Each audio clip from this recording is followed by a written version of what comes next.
bênçãos, de vitória, de alegria. Vamos ler a palavra do Senhor em Lucas, no capítulo 18. Nossa reflexão, nós estamos nesses dias falando sobre os inimigos da oração.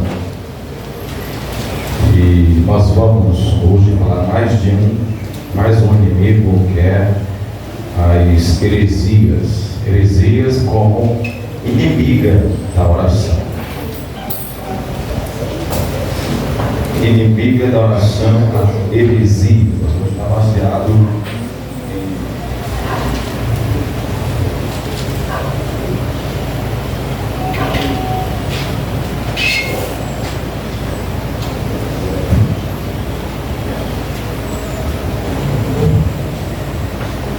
Lucas 18, vamos ler o versículo,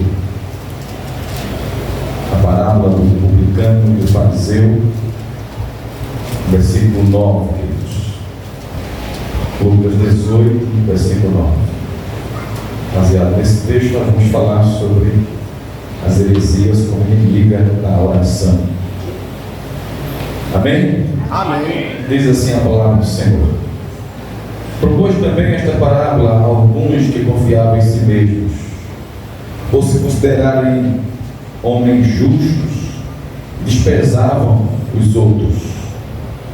2 homens subiram ao templo com o propósito de orar, um fariseu e o outro publicano. O fariseu, posto em pé, orava de si para si mesmo, desta forma: ó Deus, graças te dou, porque não sou como os demais homens roubadores, injustos e adúlteros, nem ainda como este publicano. Jejuo 2 vezes por semana, dou dízimo de tudo quanto ganho. Publicano, estando em pé, longe, não ousava nem ainda levantar os olhos ao céu, mas batia no peito dizendo: ó Deus, sê propício a mim, pecador. Digo-vos que este publicano desceu justificado para a sua casa, e não aquele para si. Porque todo que se exalta será humilhado, mas o que se humilha será exaltado. Palavra do Senhor, demos graças à oração. Santo Deus, nós queremos, ó Pai, te louvar pela tua palavra, sempre, sempre.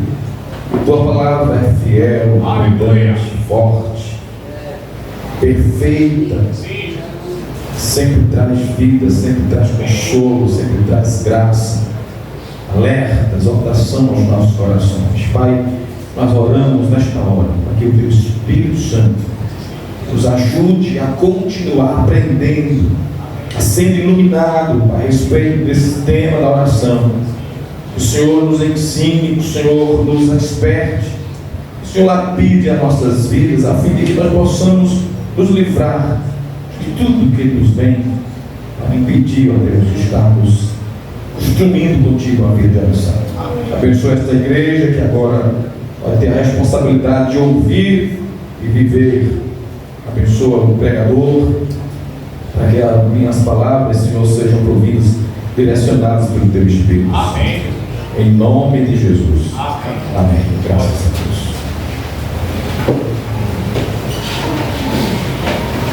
Meus amados irmãos, a questão que eu quero nessa noite colocar é que, por causa de heresias, a gente muitas vezes ora errado. E às vezes a gente nem ora a Deus, a gente ora a nós mesmos. As heresias são algo sutil, algo ilusório, algo convincente para muitos. E as heresias, elas vêm contradizendo o Evangelho, contradizendo a palavra de Deus. No deserto, nosso Senhor, ele foi confrontado pelo diabo e confrontado pela palavra, só que usando ela de má fé, de maneira intencional, maligna, E Jesus venceu ele com a palavra, com a verdade da palavra, com a verdade de Deus. E Jesus saiu dali vencedor daquele duelo. E a gente vai ter na nossa vida cristã que construir, inevitavelmente, uma fé. Uma fé baseada na palavra que é verdadeira.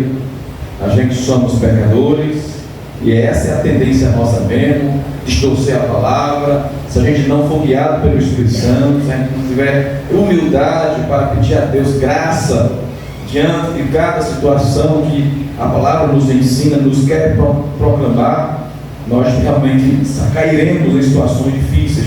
Nós precisamos nos guiar pelo Espírito de Deus, pela sua palavra, poder andar de uma maneira equilibrada na fé que estamos construindo diante do Senhor.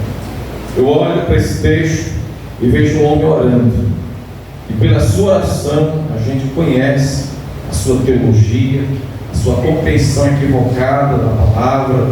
Um homem que parece que ele tem um Deus dentro de si. O que ele faz é melhor do que os outros. A sua vida, ela tem um comportamento, um agir conforme o que ele pensa, o que ele crê. E a igreja também vai orar conforme o que crê. Se conhece a oração de um homem de Deus pela sua própria, se conhece a vida, melhor dizendo, de um homem de Deus pela sua oração. Tem orações que nós ouvimos e lemos na Bíblia que deu para conhecer que aquela pessoa era alguém que conhecia o Deus ao qual estava orando. Mas tem oração na Bíblia também que a gente vê a pessoa orando, lê e percebe claramente que ele nunca conheceu o Deus a qual ele está falando, porque fala coisas totalmente fora do que o seu Deus, assim, o nosso Deus, estabelece. Por isso, queridos, eu entendo que as orações dos crentes têm que ter base, tem que ter Bíblia, tem que ter ligação, fundamento. Alguém pode questionar e dizer: não, pastor, mas se alguém clamar, basta ter o coração quebrantado e Deus ouve. Mas o coração quebrantado pelas motivações erradas não se torna aceitável. É preciso ter mais do que um coração quebrantado. É preciso você estar em concordância com a palavra verdadeira. É preciso que a palavra esteja enraizada na oração.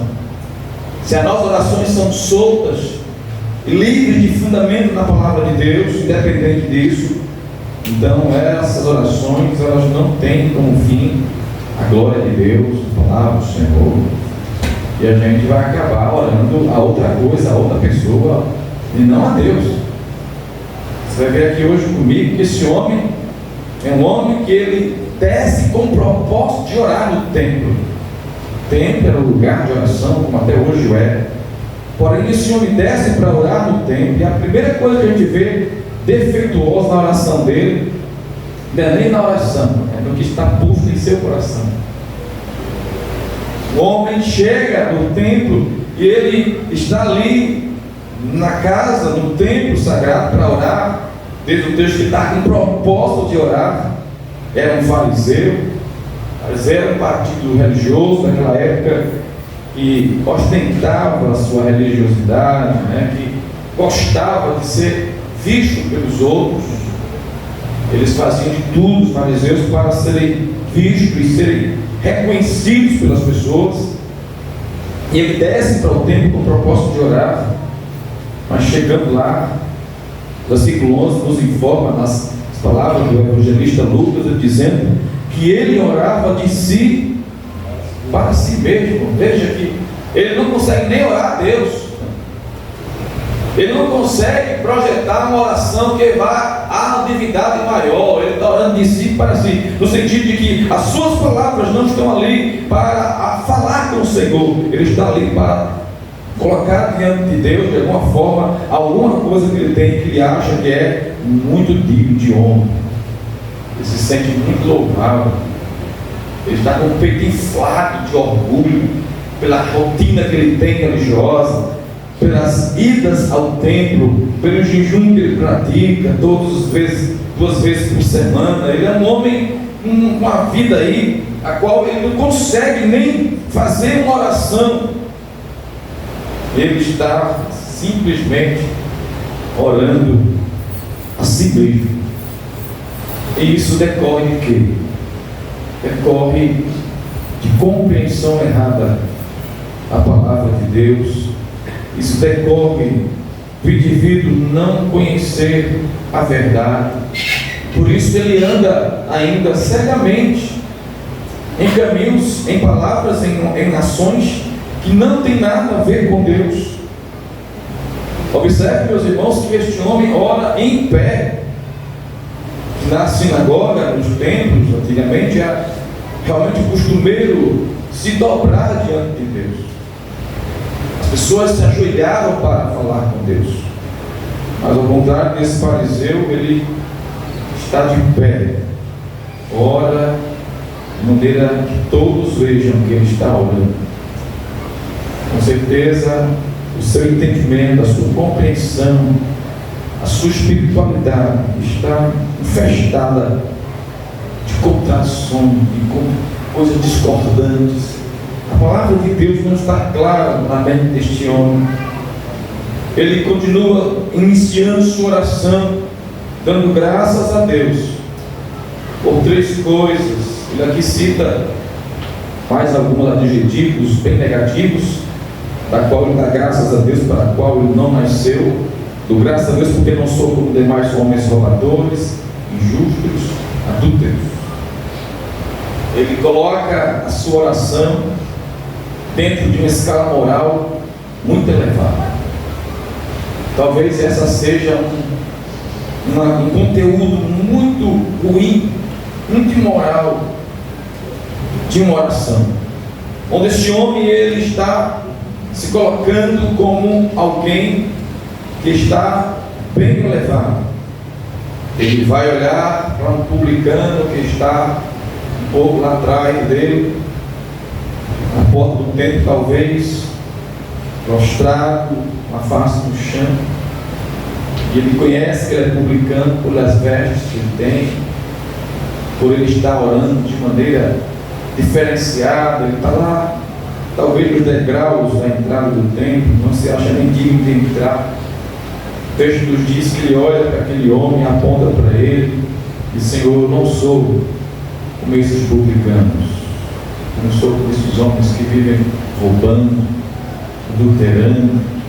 E ele estava falando a verdade aí, porque o publicano era um representante de Roma, que tinha licença para cobrar impostos a mais dos judeus. E quanto mais ele tivesse que tirar dos judeus de imposto e dar para o César, melhor seria para eles. São homens que roubavam os cofres públicos, homens que roubavam as pessoas na sua cobrança injusta de seus impostos, homens que viviam uma vida de adultério, uma vida errada. Porém, ele se acha bem melhor do que aquele fariseu, do que aquele publicano. O fariseu, então, ele expõe a Deus, ou pelo menos ele pensa estar expondo a Deus a sua realidade, né, espiritual, isso como sendo um trunfo, um sinal de grandeza. Ele diz: olha, Senhor, eu não sou como os demais homens desse tipo aí, como esse publicano. E aqui ele coloca, meus irmãos, para nós o cuidado. As heresias, elas vêm tornando a nossa mentalidade de maneira suja e imoral, quando não se está baseado na palavra de Deus. Aqui a oração desse homem é uma oração que está carregada de orgulho, de uma soberba tamanha, que ele tem um coração, tem uma mentalidade cheia, né, empestada de grandeza de si mesmo. A gente percebe então, meus irmãos, que este homem está cheio de si. Ele tem uma compreensão errada sobre Deus. Ele não chega a Deus tal como devia se chegar. O texto dessa parábola, lá no versículo 14, vai terminar dizendo que aquele que se humilha será exaltado, mas o que se exalta será humilhado. Esse homem chega de forma exaltada diante de Deus. Esse homem chega de forma grande, se achando especial, se achando alguém muito digno de receber a bênção do Senhor. Tudo isso, meus irmãos, por falta de conhecer de maneira correta a quem ele está orando. Você lembra daqueles saduceus que certa vez chegaram a Jesus e perguntaram ao Senhor: olha, Senhor, uma mulher teve 7 maridos, viu? Até o 7º dela morreu, e quem será o esposo dela no céu? Jesus olha para eles e vai dizer: olha, vocês erram por não examinarem as Escrituras, porque no céu nem se casa, nem se dá em casamento. Vocês erram porque estão aí diante de algo que, pela própria lógica, se chega a essa conclusão de que no céu não se dá em casamento. Meus irmãos, entendemos então que a Bíblia nos traz para a verdade. Quando o homem não conhece a Deus, ele não consegue nem orar a Deus, ele não consegue nem levar a Deus uma oração, porque ele não sabe com quem está falando, ele não consegue direcionar a Deus de maneira correta, ele não se achega a Deus com o coração prostrado. Veja como esse homem chega. O fariseu, depois de demonstrar a sua talvez suposta moralidade, se achando melhor do que os outros pecadores, ele vai dizer no versículo 12: a sua parte agora é religiosa, a sua rotina religiosa. Ele diz: eu jejum 2 vezes por semana e dou dízimo de tudo quanto ganho. Queridos irmãos, esse homem aqui, ele está jejuando além do que a lei pedia. Existia um dia do ano a qual a lei ordenava a todos jejuar, mas esse homem aqui, ele faz 2 vezes por semana o seu jejum. Ele dá o dízimo não somente da sua renda, mas ele dá o dízimo de tudo quanto ganha, que também é outro erro. Esse homem tem uma vida religiosa extravagante, para poder ficar com status maior, com um certo reconhecimento maior. Jesus fala claramente que ele tem essa prática, essa rotina religiosa muito exigente, muito extrema. E aí nós ficamos com esse retrato de um homem que vai ao templo orar, mas ele não consegue nem orar a Deus, ele ora a si mesmo. Ele fala de si para si, sobre as suas demandas, sobre o que ele vive, sobre o que ele acha, sobre o que ele faz. A justiça própria deste homem está patente, está aflorando em sua vida. Ele deixa para nós, meus irmãos, um retrato claro de uma pessoa que não conhece a Deus, que não tem conhecimento nem intelectual, nem conhecimento experimental espiritual sobre quem é o seu Deus. Por isso ele chega a Deus de maneira exaltada, por isso ele chega a Deus de maneira louvando a si mesmo, se achando digno de ser abençoado. E contrapondo a isso se mostra a figura do publicano. O publicano é esse indivíduo que ele não é judeu, ele entra no templo já de maneira que os judeus não ficam olhando para eles com bons olhos. O texto nos diz, que versículo 3 aqui, que ele nem ousava levantar os olhos ao céu. Ele batia no peito. Bater no peito é um sinal de grande dor, é um sinal de grande desespero. E ele bate no peito dizendo: Senhor Deus, ser propício a mim que sou pecador. Amém? Ele reconhece aqui, queridos, o que o anterior não reconheceu. Esse publicano chega, se prostra, e ele fala e começa a sua oração simples, mas de grandeza, diante de alguém que é gentil. Gentio geralmente não tinha muito conhecimento da palavra, era uma pessoa ausente desse tipo de costume. Judeu sim, fariseu sim, tinha mais acesso à palavra e tinha uma sabedoria bem maior. Mas as coisas aqui se invertem. O que não tem conhecimento nenhum, não tem achego a nenhum, a palavra de Deus, ele se coloca diante de uma postura de pecador. E ele pede suplício, pede misericórdia. ele roga a Deus que Deus tenha misericórdia do seu pecado. Amém? Queridos irmãos, uma das coisas que a gente precisa cada vez que a gente for orar é ter consciência bem vívida a quem estamos orando. Se a gente esquece disso, a gente ora. A gente se esquece disso, a gente ora sem fé. E fé é o elemento principal da oração. Não existe uma oração sem fé, e se existir, de nada vale. Esse homem aqui é um homem que está totalmente com fé, não em Deus, mas com fé nas suas obras, com fé nos seus sacrifícios que ele sacrifica para fazer diariamente, semanalmente. E lá está o outro homem lá caído, prostrado, pedindo misericórdia, que Deus tenha misericórdia dele, porque ele reconhece que ele é um pecador. Amém? Agora, se coloque dentro desse cenário aqui. Aqui está um fariseu, de pé no templo, todos estão vendo que ele está orando. O publicano está lá no chão, pedindo misericórdia, suplicando, batendo no peito.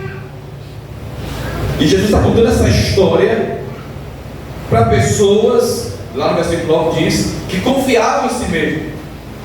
Ele está contando essa história para pessoas que consideram-se justas, para pessoas que elas desprezam os outros, elas tratam mal, desprezam as pessoas. Ele está contando essa parábola para pessoas que se achavam dignas de algum bem da parte de Deus. Queridos irmãos, esses ouvintes dessa parábola eram pessoas que ficaram surpresas com o resultado da parábola. Jesus faz a pergunta no final da parábola para quem estava ouvindo a parábola e diz: olha, quem vocês acham que desceu daquele dia, voltou para sua casa abençoado? Quem saiu dali daquele templo abençoado por Deus? Esse texto aqui não diz a resposta, simplesmente termina dizendo: todo aquele que se exalta será exaltado. Perdão, versículo 14 ele fala: este desceu, o publicano, este desceu justificado para a sua casa, e não aquele, porque todo que se exalta será humilhado, mas o que se humilha será exaltado. Você e eu aqui ouvindo isso, esse resultado da história, a gente não fica surpreso. E se eu perguntasse a vocês: olha, quem voltou para sua casa abençoado naquele dia? Vocês iam dizer: o publicano. Mas para quem estava ouvindo essa parábola de Jesus, naquele dia, naquela hora, já que eram pessoas que confiavam em si mesmos, já que eram pessoas que tinham uma grande dignidade pessoal, de autoajuda de si mesmo, que desprezavam os outros, com certeza, para eles, quem desceu dali justificado foi o fariseu. O fariseu, naquela época, era o mais alto símbolo de uma religiosidade. Era a pessoa mais santa, mais bem trajada religiosamente. Então, se você perguntasse, depois dessa parábola, para qualquer um, judeu ou publicano, qualquer pessoa, dizia: olha, foram para o templo 2 pessoas, e lá uma falou a sua oração a Deus, dizendo que ele dava graças a Deus porque não era como os outros homens maus, roubadores, injustos, adúlteros. Então, ele jejuava 2 vezes por semana, enquanto que o outro ficava lá, face no chão, batendo no peito, pedindo misericórdia. Se você perguntasse no final quem saiu redimido dessa oração, qualquer pessoa da época de Jesus, ela jamais responderia que não fosse o fariseu. Porque o fariseu naquela época era símbolo de alguém, um pecado, uma pessoa sem nenhuma mácula, uma pessoa sem nenhum tipo de transgressão na sua vida. Quando Jesus responde que aquele publicano desceu justificado em vez do fariseu, a multidão fica surpresa. Porque a cara, o perfil de um fariseu era de uma pessoa justa, uma pessoa santa, totalmente ali imaculada, uma pessoa que ele tinha, era a simbologia de um crente santo diante de Deus. Queridos irmãos, quem revelou quem eram os fariseus foi Jesus. Até então, eles eram tidos como pessoas realmente santas. As pessoas não reconheciam os fariseus como pessoas sujas, erradas, como Jesus chamou fortemente de sepulcros caiados, de hipócritas. Não, eles tinham uma fama impecável, uma reputação. Entre as suas famílias brigavam para entrar nesse partido religioso, fazer parte dele.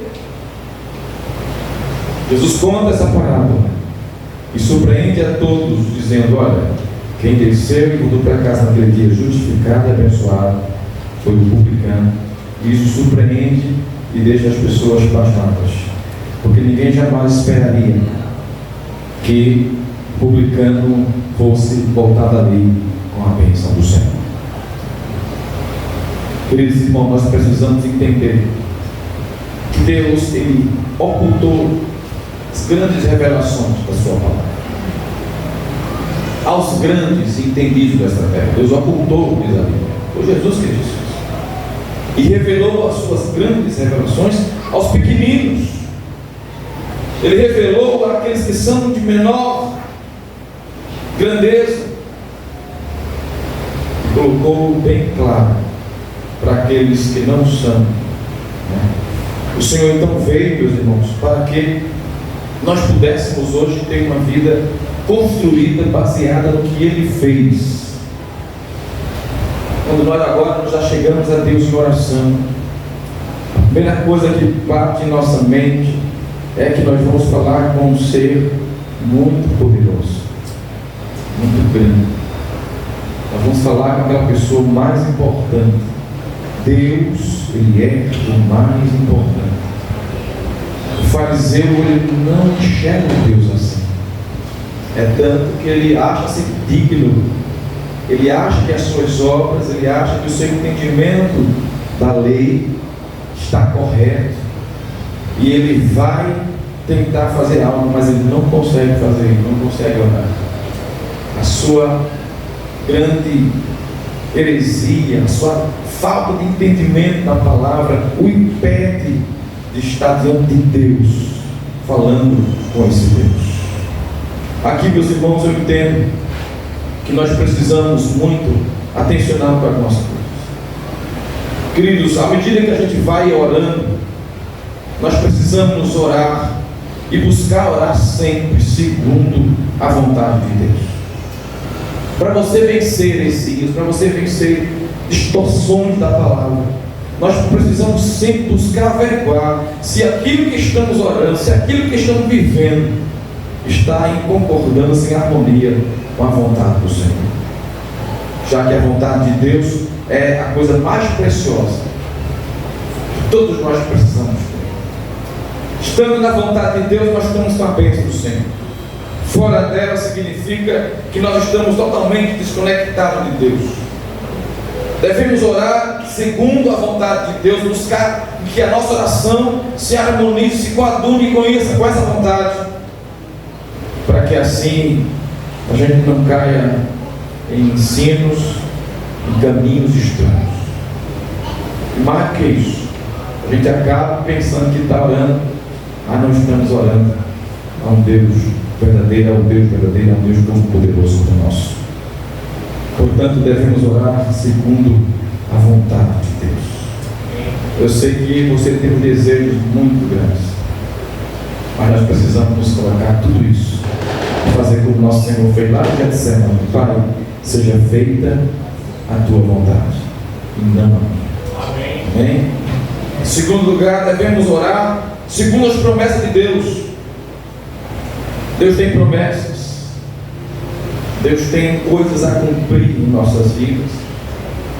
Deus tem algo que Ele falou e nada no mundo é capaz de derrubar. Algo que Ele prometeu, algo que Ele estabeleceu e vai ser feito. Todos nós que estamos aqui hoje temos promessa de Deus. Algo está vindo ao nosso encontro. O Senhor estará derramando graça sobre a nossa vida.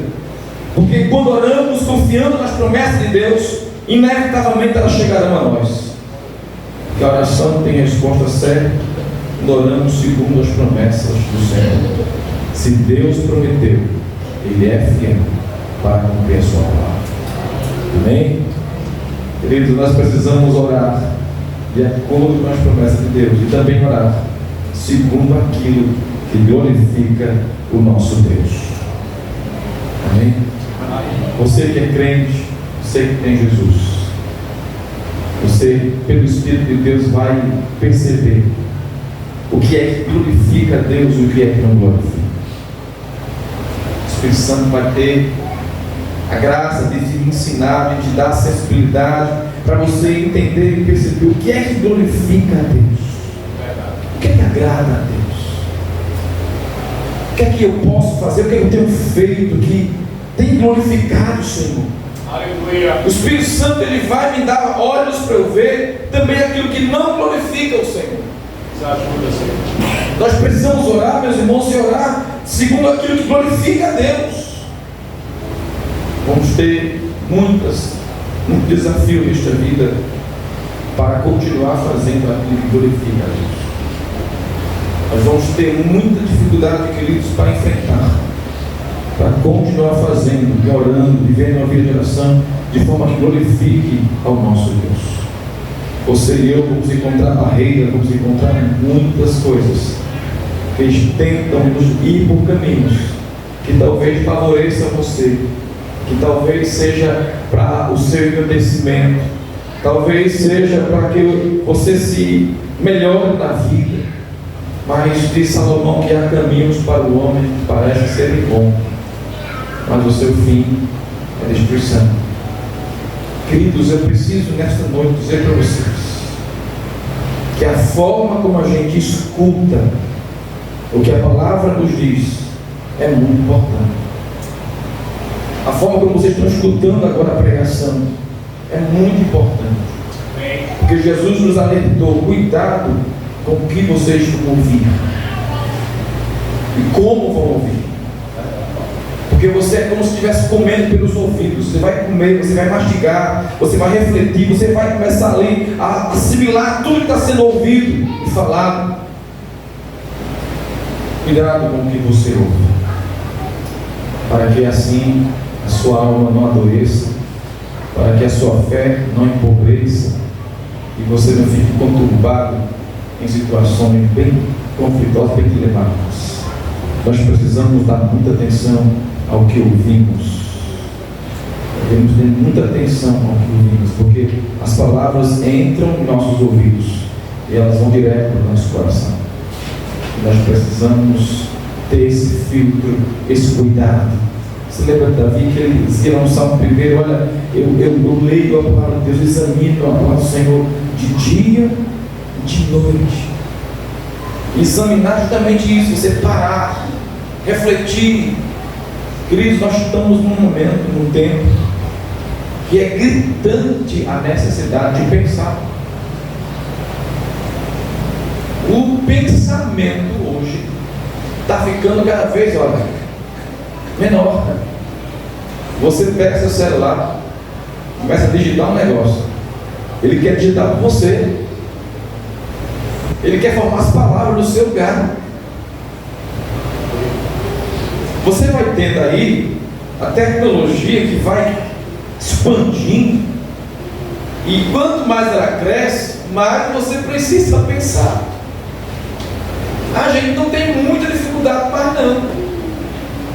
Antigamente a gente era obrigado a pensar para poder refletir nas coisas e fazê-las. Hoje em dia não. Tudo vem muito já preparado, pré-produzido. E a gente está ficando mais, a gente já era muito, mas está ficando pior. A gente não quer mais pensar. Examinar é uma das coisas fundamentais para a vida humana. Pensar, ponderar, refletir, parar. Queridos irmãos, quantas tragédias podem ser evitadas quando a gente pensa? A gente para um pouquinho.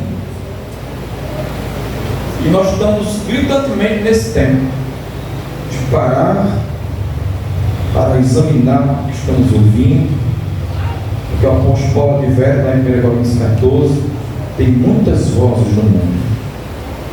E todas elas têm um significado, viu? São vozes assim aleatórias, de maneira sem valor, não. Todas elas têm um valor. Elas podem ser sem significado, no sentido de sem valor, no sentido de que você não precisa delas, mas elas estão aí. Elas estão soando. A voz do mundo ecoando por todos os lados. E se você não parar para meditar, para refletir, se você não parar para examinar cada uma delas, você vai ser levado por caminhos de estranheza, de heresias, de subtilidade, de engano, de mentira. Nós precisamos parar e pensar. Nós precisamos refletir sobre o que estamos ouvindo, lendo, para que a nossa fé não seja uma fé doentia. Porque, meus irmãos, muitos estão orando de joelho, mas poucos estão orando de verdade. Precisamos fazer isso. Tudo que a gente ouvir, tudo que a gente ler, tudo que a gente precisar examinar, a gente tem que pedir a graça de Deus, para que Ele nos ajude a reter, como diz Paulo, aquilo que é bom, né? E deixar também lá o que não serve para a gente. Nessa noite nós estamos diante de um texto que nos mostra um homem que se achava muito certo, muito perfeito. Essa semana eu ficava aqui na porta da igreja com um jovem, dizia para o padre: olha, tem uma lavada nesse menino também, viu? É só carinho, beijinho, abracinho, não, tem uma lavadinha também. Sabe o que ele disse? Mas como lavar de mim se eu não faço nada errado? Vai. Eu digo: mas rapaz, está se achando. Mas, meus irmãos, nós precisamos nos examinarmos a cada dia. Nós estudamos hoje de manhã na escola dominical, na classe das senhoras, o exemplo do homem Jó, que ele estava vivendo aquela provação tamanha, e lá no meio da sua provação, Jó revela as suas próprias indignidades, né? Ele revela, Deus expõe a sua própria necessidade de que ele precisa ponderar, se tranquilizar. Com aquele velho conselho dos psicólogos: para um pouquinho, respire toda até 10 e veja realmente como você está. Para que você, até sem perceber, no seu caminhar, muitas vezes você passa por alguma coisa e essa coisa se apega a você. Essa coisa gruda em você. Isso pode ser um ensino errado, isso pode ser uma palavra que não é bem colocada, isso pode ser um pensamento, uma ideologia, e nós precisamos parar e pensar, para rever e filtrar se tudo está vindo de Deus para a glória de Deus. Amém, meus irmãos? Amém. Queridos, é tempo da gente parar e a gente botar a nossa mente diante de Deus, como diz Romanos 12, que Ele renove a nossa mente. Amém. Para a gente não ser levado, sabe, por todo tipo de ensino, de voz que a gente ouve. A gente precisa parar e se humilhar diante de Deus. É a primeira coisa que esse texto nos ensina. Se humilhe diante de Deus. Diante do Senhor não se chega de maneira exaltada, engrandecida. Temos que parar, se colocar diante de Deus. Senhor, tem misericórdia. Você pode ter 10 anéis em cada dedo, formado em todos os tipos de ciência que você queira ser formado, mas nós precisamos, diante de Deus, nos humilhar e dizer: Senhor, tem misericórdia, me ajuda a continuar no meio dessa toda enxurrada de heresias, engano, de vozes, relativismo fortíssimo. Nos ajuda a continuar, Senhor, com a palavra ainda guardada em nosso coração. Amém? Você vai andar pelo mundo afora, E você precisa de Deus, da palavra de Deus, para que ela seja guia e luz para a sua vida. Amém. Para que aonde você for, onde você entrar, dentro de você esteja a luz, que encandeia as trevas, que expulsa tudo que é mal. A palavra de Deus é luz, nós somos luz, e sendo luz, esta luz ela prevalece sobre as trevas.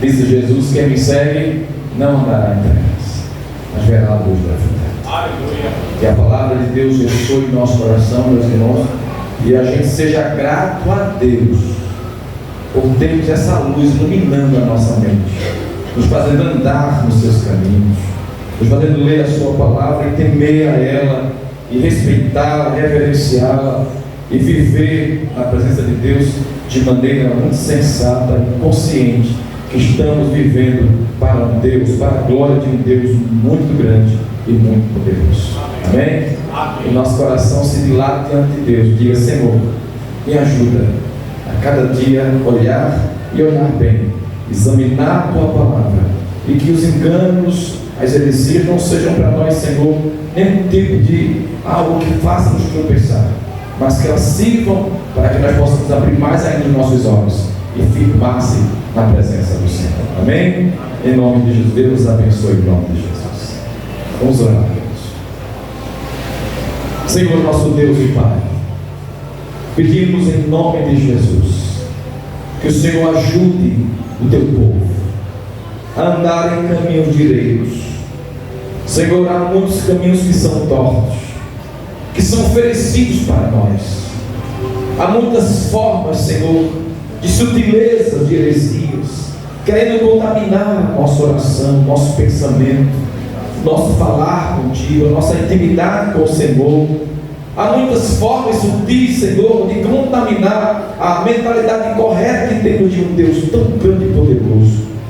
Por isso, Senhor, nós oramos nesta noite que o Senhor nos ajude a nos manter humilhados, a nos manter humildes diante de Ti, Senhor, porque diante de Ti não há como se exaltar, porque Tu és o único que és grande em nossa vida.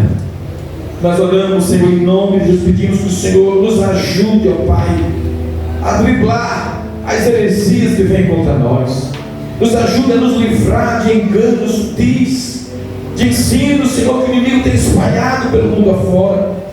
Oramos para que o Senhor abra os nossos olhos, ilumine, Deus, os nossos passos, nos dá a graça de examinar-se sempre e firmar-se na Tua palavra como a âncora da nossa vida, da nossa fé. Oramos, meu Pai, em nome de Jesus. Abençoa esta igreja. Não deixa, Senhor, as heresias, não deixa que os enganos, ensinos errôneos penetrem nosso coração e nos leve por veredas estranhas e escuras. Livra-nos, ó Deus. Ilumina os nossos passos. Que a Tua palavra, Senhor, seja trazida ao nosso coração nesta noite pelo Teu Espírito. Que o Senhor nos ajude a ser alimentado por Ele, a ser, ó Deus, fortalecido pela Tua palavra. Guarda, ó Deus, em nosso coração a boa consciência de um Deus grande e poderoso, um Deus operante, um Deus maravilhoso, um Deus que nos ensinou e nos ensina cada dia a andar lado a lado com Ele. Ajuda a Tua igreja, Senhor. Dá-nos um coração humilde, um coração desprendido de qualquer tipo de se vangloriar diante do Senhor. Nos ajuda a andar na Tua palavra, a guardar a Tua palavra em nosso coração, para não pecar contra o Senhor. Que o Senhor aplique a Sua palavra em nosso coração nesta noite e nos dê força, Senhor, e sabedoria para andar nos caminhos do Senhor, em nome de Jesus. Graças a Deus.